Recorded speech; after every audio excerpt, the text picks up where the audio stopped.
Blog Talk Radio.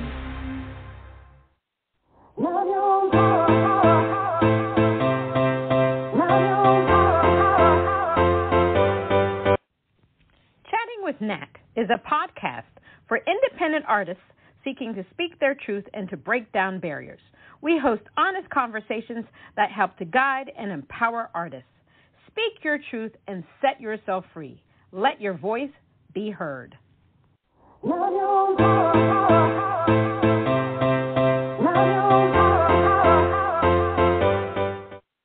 Hi, everyone. This is Chatting with Nat. It's Natalie Jean, or it's Nathalie Jean. Today, we have the honor of having multi-genre and recording artist Phil Kanakis. Phil Kanakis, as I said, is a multi-genre producer and recording artist. His discography includes over 20 full-length albums and singles that he has released either for himself or other artists. His musical journey began when he was 3 years old. He started taking piano lessons, which introduced him to playing music.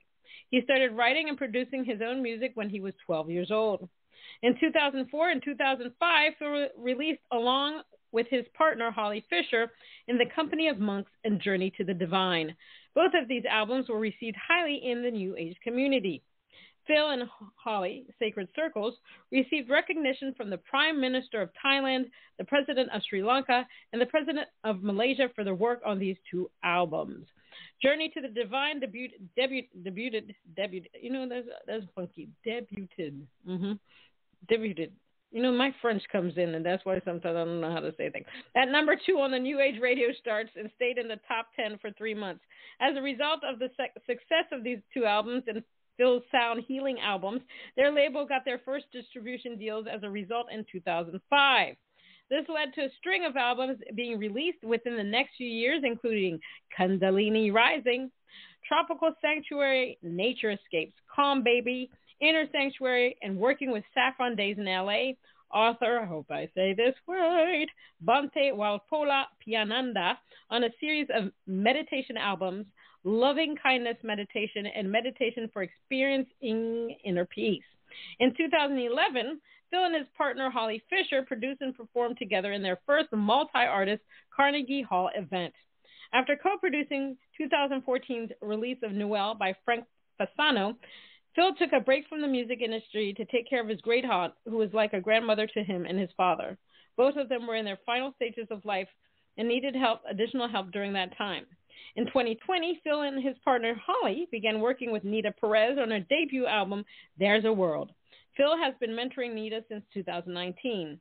Due to the overwhelming reception of the album, There's a World, after being on the 2021 Grammy ballot, they went right into production on Nita's follow-up album and its initial singles. In 2022, Wisdom of Goddess by Nita Perez was released to overwhelming responses from her fans and music industry veterans. Let's give Phil Kanakis a round of applause.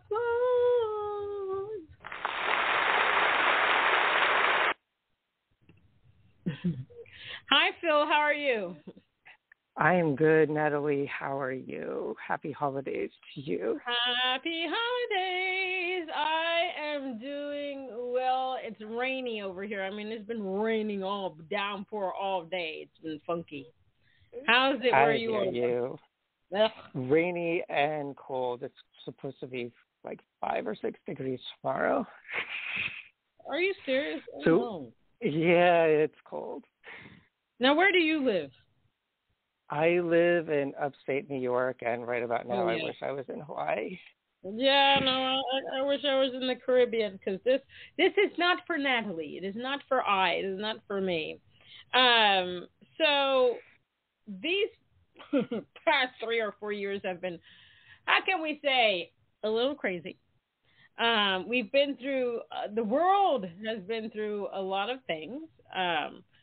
We've been through the elections, pandemic, COVID had some babies, monkeypox, RSV, flu, tsunamis, earthquakes, assassinations, Roe versus Wade.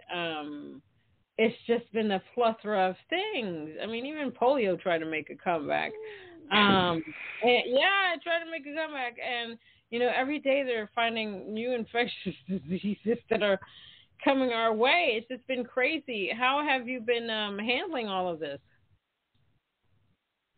Well, I've been home making music and trying to kind of make my imprint positive. I mean, there's so much going on in the world, and through that, we have a choice to kind of participate in a lot of the negativity, or just really try to be positive, try to create something. I mean, we're all artists, and you know, people kind of look towards us for a sense of kind of a relief. And so I've been busy writing, busy producing, and everything that I do has been really to inspire people. Awesome sauce. So I like to hear that. Just doing my part within that. Awesome. Now, like I said, you know, it's just been tremendously crazy. The pandemic, obviously we lost a lot of people, people with long-term effects of COVID. It was just horrible. But during that time, there were some pros. You know, I saw families walking together, spending more time together. Some people realized that they weren't spending enough time together. A lot of people quit their jobs. I read a lot of articles about that. And what it did is that it showed people that life was shorter than they even thought it was. And so people decided, look, I need to do something that's more in line with my passion, my mission in life. I need to make money. I need to eat. I need a roof over my head. I need clothes on my back. But I need to be more happy in my environment. So a lot of people quit their jobs to do that one thing that they really want to do.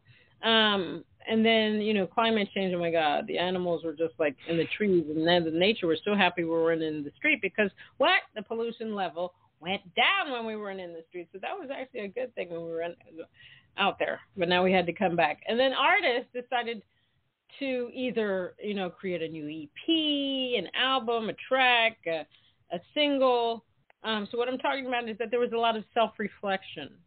It allowed people to have a lot of self-reflection. I know that one thing that I learned, you know, people need people. You could look at a person through a screen, but it's just not enough. People need that physical touch and stuff like that.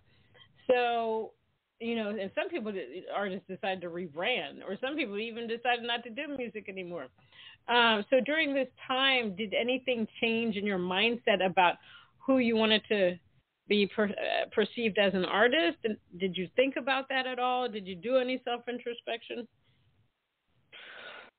Well, for me, it was just mostly trying to find other ways to work on what I'm used to doing. Like, I'm used to being in the studio with people, so we had to find other ways to kind of do that. And when we were working on the album for Nita, that whole album was done virtually, and so I needed to show her how to use Pro Tools. And then, so it was just trying to kind of be true to who you are, but within that, try to figure out, you know, kind of other ways that you could still get things done. And for me, because I do a lot of teaching online, it wasn't that much of a stretch for me to go into producing. I mean, once we kind of worked out some of the bugs and just started getting into it, it was almost like we were just in the same studio together. So I was kind of fortunate that I've had that teaching background, and I had one client that kind of bounced from Australia to Las Vegas. So I had already been doing some online teaching even before the pandemic. So it was easy for me. Well, not easy, but it was easier for me to kind of make that jump. Okay. And and I wanted to be working on projects, and sometimes you have to just kind of push yourself to do something new and be open to it and have your tools that you have in front of you, and say, how can I do this or how can I do that, instead of I can't. Exactly. I like that sentiment. Now, based on your bio, you said you started at the age of 3, but was it something that you heard, you saw? How did you get into the music industry, or did you just come out of the womb and so it was like, well, Phil and music are going to be together? How did that come about? Well, that's a really interesting conversation. Or question. I've had, music has been in my life since day one, and my mom always had music on. And I just recently found out that when I started crawling, from the time I started crawling, I would always crawl up to the speaker when my mom had music on, and I would put my ear against the speaker so that I could listen to it. And at first, my mom had thought that there was something wrong with me because, here was this baby crawling up and putting his ear to the stereo. And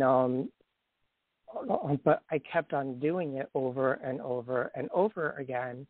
And as I got a little bit older, it was apparent that I wanted to do something with music. And when I was 3, I begged my mom for piano lessons, and at the time we didn't have a piano, and she kind of brushed it off, and I kept on asking her periodically, and then at that point, because she was trying to see how serious I was, she was like, okay, I'm going to give you this jar, and so I ended up, like, the deal was I would fill the jar with money, and then I would be able to purchase the piano bench. And so I would do just like it would just be some different errands for my grandparents or my aunts or my neighbors. I raked leaves, and so.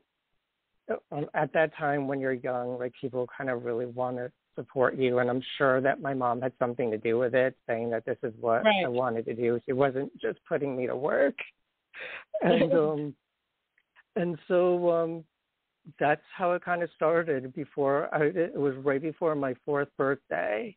I almost had enough money in the jar, and on my 4th birthday, I had enough, and so. At that point, my mom, to follow through with what she had said, she called up a teacher, and he didn't want to take me. He didn't believe that I was serious. And so my mom ended up taking piano lessons, and she would show me what the teacher was showing her. And one day I was there practicing, and the piano teacher came and knocked on the door, and my mom answered it, and the teacher said, "Oh, Christine, that is so pretty. That's so good." And then my mom was like, "That wasn't me. That was Phil." Oh, wow. And then at that point, the teacher said that he would take me on as a student, and my mom ended up stopping because she was only taking it just so that she could show me. Right. And then I continued lessons for a lot of my life. I started writing music when I was 12, 13, and then it's really been a part of just my entire life. Awesome. I always tell my parents I wish they had forced me to take some kind of lessons. Because I don't play an instrument. I mean, I have like the smart keyboard that I've had for 6 years in the box that I need to open, because that is my goal, to learn how to play a instrument. I mean, obviously I sing, but and that's my instrument for now, but I got to add something to that repertoire someday soon. So I think it's really cool. You should do that. Yeah, no, I do. I need to, Lord. Give me time. I wish I need a clone. I need a clone to pick up all the other stuff that I'm doing now. How important is it for you to be authentic, as a person and in your music? For me and for everybody that I work with, that I teach, that's I'm a big part of being authentic to what you're doing, and I try to instill that. It's extremely important, and especially when you're producing, you have to be just in that space where you can draw that best version of that artist that you're working with, and then in turn they pull that part out of you too as a producer. So you have to be extremely authentic within how you are to get the best results within what you're doing. And that is not just with music, that's with, really anything that you do. Yeah. So extremely important. And yeah, no, I think it's really important. One thing I learned during the pandemic, and I always tell this story, is that I took this TikTok, it's called TikTok Cap University, and they're explaining how the videos that do the best are the ones that are more authentic. Because when people watch those things, they always, the different videos that are on there, they always think, oh, let me try this. I want to try this. So if they find someone that's really authentic, they're like, oh, I can do this too. It's something that they can gravitate to. It's like with music, people choose the artist they feel that they most can relate to. And I think that during the pandemic, a lot of people were able to listen to independent artists because they just had the time to do it. And I think during the pandemic, a lot of independent artists had some success with getting new fans and all that good stuff. It's crazy, all the stuff that we have to do. Now, I see that you also do, besides the work that you're doing with Nita, you do like New Age music. How did you get into New Age music? Was that your first genre? Is that the genre, that's your main genre? That was, from day one, I've always done instrumental music. And even when I was in high school, I had an English teacher that, for one of the assignments for our thesis, we could pick basically anything we wanted to study or to write on. And for me, I took the healing aspects of music. And so what I did even at that younger age is I was constantly trying to make a difference within the music that I wrote. And so from those experiments, and then as I got older, I got more into sound healing. And one person that I met one day in LA I came in contact with, and she had been over to the Harvard Sound Healing Clinic, and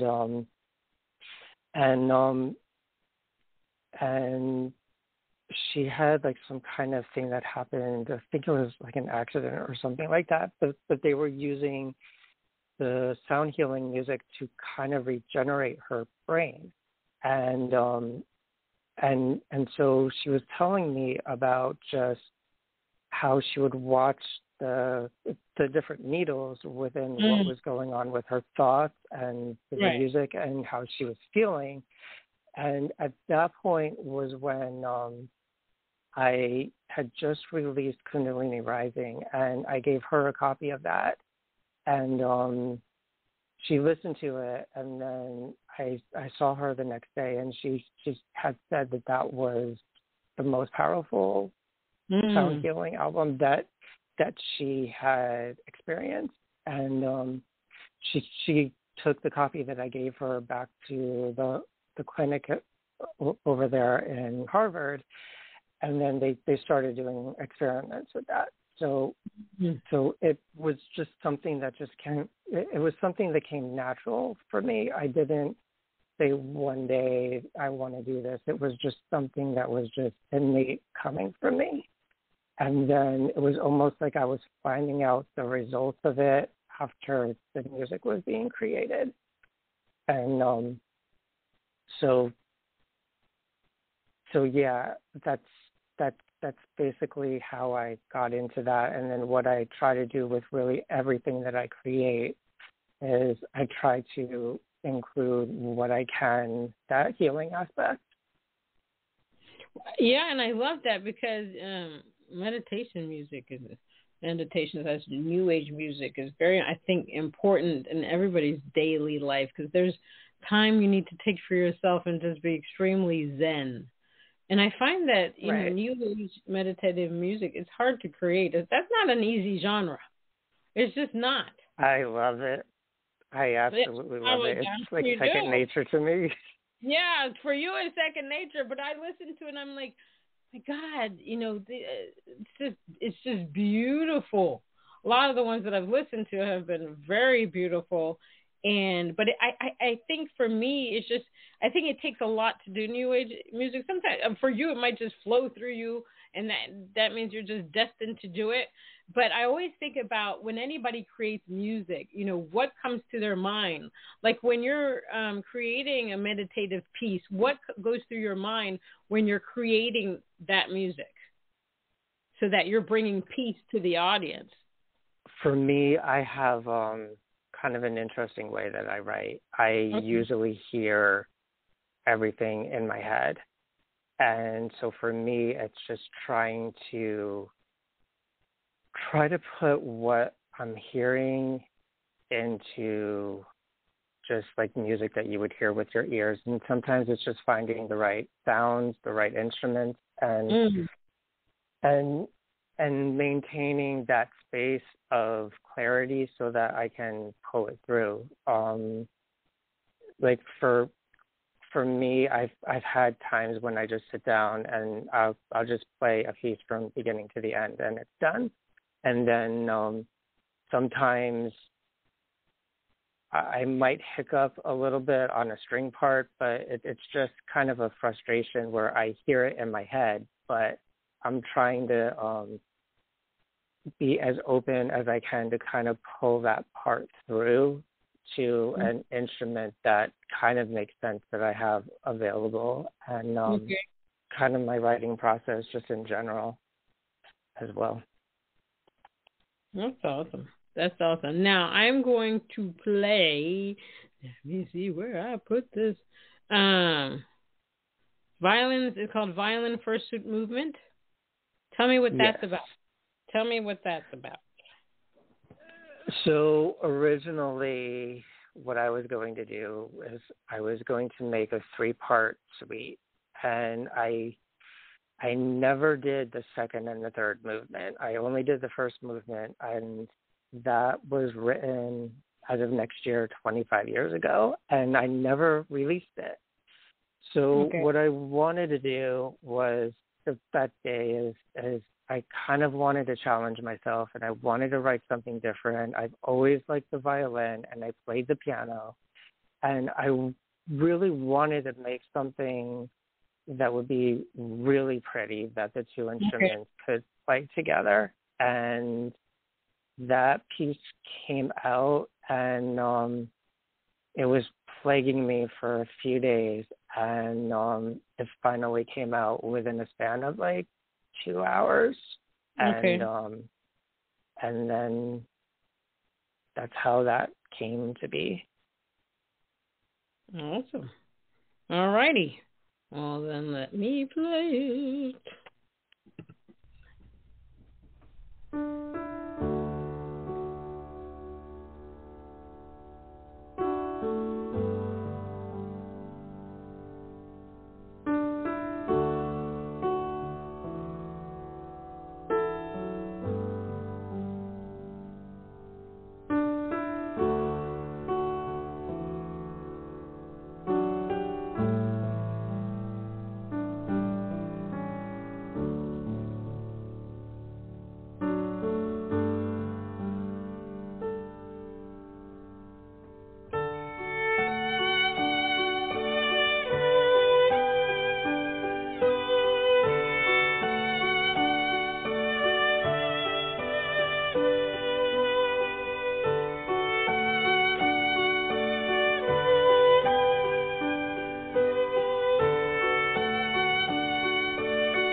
Wow. I mean, that's stunning.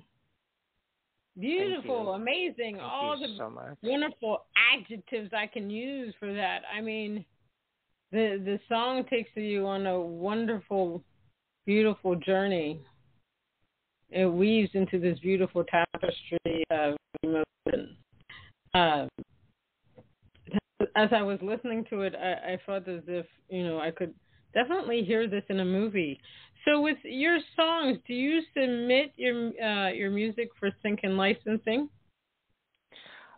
I do. I have a couple of music libraries that I work with, and I haven't sent that one in yet, but I that is something that I am doing, and that I'm looking at expanding with. You should. I think you would have great success, specifically with this song. I'm sure with the others that you have, because I can definitely see that in a movie. I mean, I think Spielberg, send it to Spielberg. I could see it in one of his movies.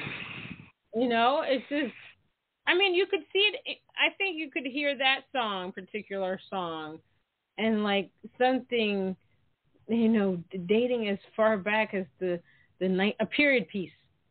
That's what came to mind, was a period piece. A love story. Hell, you could even put it like a wartime movie. There's a lot of things that you could do with that. And you held on to it for how long? That recording was done in 2000. Damn, that's a long time. The year 2000. Yeah. 20 years. I never understand 25. Phil, explain to me why someone would hold something that beautiful, hold on to it for that long. Didn't fit within the projects that I was working with, and like I've wanted to make an album that was just like extremely beautiful on the melodic side, and I never really had a project that I did that was just featuring the work that I could do within that way. And now with it's been since 2008 or 9 since I released an album under my name. And so what my plan for this next one that I'm working on is to revisit that, so that I can bring out a lot of the music that I have done before, and a lot of the stuff that I have now that never really had a home. And with the way that piece is, it has a current feel as it could be for today. And and what I'm going to do is actually finish it so that there's the other movements to complement that. And those melodies have been kind of stuck in the vault in my head since that one was created. So it's time for them to come out. Yeah, I mean, you couldn't have released this one as a single? I wasn't thinking of singles. I wasn't thinking of singles then. I was always thinking just in relation to just albums. And it wasn't until recently that I started thinking about singles to then complement the album. Especially within the new age genre, most of the time you would just hear the whole album as it came out. And so now they're starting to give that light back to them, so which is good. Yeah, I mean, wow. That's all I can say is wow. Now, what are what are 3 things you wish you had known before you got into the music industry? What are 3 things?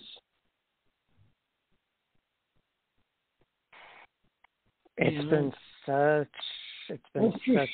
a ride. I've had the pleasure to have.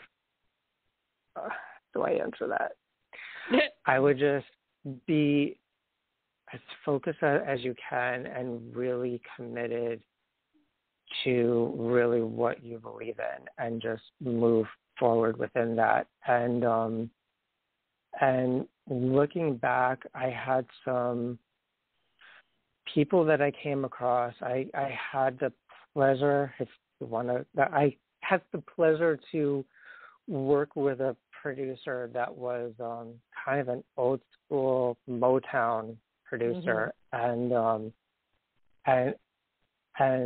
at the time I didn't realize that he was really putting me through boot camp, but he had a philosophy where it was like hits or better, hits or better, hits or better. I don't care if it's instrumentation, I don't care if it's with vocals, but you have to step back and you have to be as objective as you can. And that is something that I would pass along to people, is to be able to step back and accurately just say, with your producer ears, is this a hit or better, and not settle for anything that is less. So what I have done once I realized the value of that training was, those are the ears that I listen through when I'm creating or when I'm working on a melody or revising something. Is this the best version of the actual song?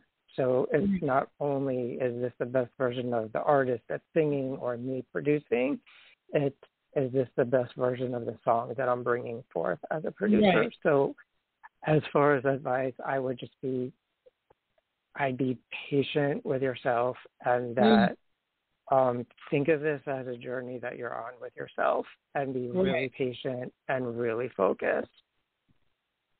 And don't take your talent for granted, because at the end of the day, you're the more you are in your center and the truth within yourself, and this is where it comes to integrity. When you have that for yourself, and what you create, then you pull out the best version of you and the people that are around you that you're working with. Right. So that's kind of what I try to pass along to people that I work with. And that's good advice. I believe it's good advice. So what does the future hold for you? What's coming up? Just working on more stuff. I have several projects that I'm working on right now, and I have this album that I'm working on for myself, and then I'm working with Nita on her follow-up to There's a World. We have a chant album that we're working on together also, and I have a few singles that are going to be coming out with a few other artists that I'm working with, and I'm just doing what I do. Doing what you do, and you do it well. Yeah. So that sounds like a plan to me. Thank you. Well, thank you so much for being on Chatting with Nat. Thank you for honoring me with your music. I mean, it's stunning. It's just a stunning piece of work. I wish you much success with it, but I don't think I have to wish you much success, because I think you'll be very successful with that song. I mean, it's beautiful. That's all I can say. Thank you so much, Natalie. It should go into every film. That's how good it is. I hope you enter it next year in the Grammys, because you could. Instrumental composition. You could. Thank you. I think it's definitely going to be something that we're going to be pushing next year. Yay! Yay! Well, thank you so much. I really appreciate you being on my show. And thank you for having me. You're welcome. All right, everybody. And happy holidays to you. Happy holidays to you, too. I can't believe it's almost Christmas. It's just Christmas. Time is flying by. Oh, my gosh. All right, everybody. That was on Chatting with Nat. We had the multi-genre and recording producer, artist, Phil Kanakis. Remember that. And remember the piece that you heard today, because that was Island First Suite Movement is amazing. You got to go listen to it on Spotify. Hell, why not buy it? Yeah, that's that old-fashioned thing. You can stream it, too. We'll buy it. You know, it's not that expensive. Don't buy that coffee for that one day. It's not going to kill you. I mean, that was an amazing piece. And if you want to find Phil Kanakis, he's on Facebook at phil.kanakis, and on Instagram, he's at Turn Up the Peace. I like that because we need peace in this world. We definitely need it. And if you can't remember that, just Google. Google is your friend. All right, until next time on Chatting with Nat. On Chatting with Nat. Thank you.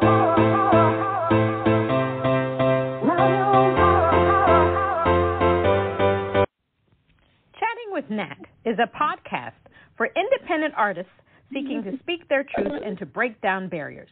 We host honest conversations that help to guide and empower artists. Speak your truth and set yourself free. Let your voice be heard.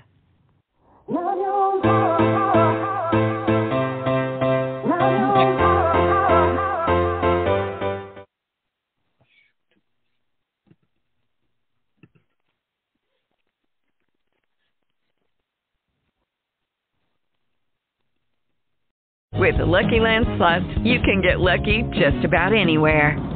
This is your captain speaking. We've got clear runway and the weather's fine, but we're just going to circle up here a while and get lucky. No, nothing like that. It's just these cash prizes add up quick. So I suggest you sit back, keep your tray table upright, and start getting lucky.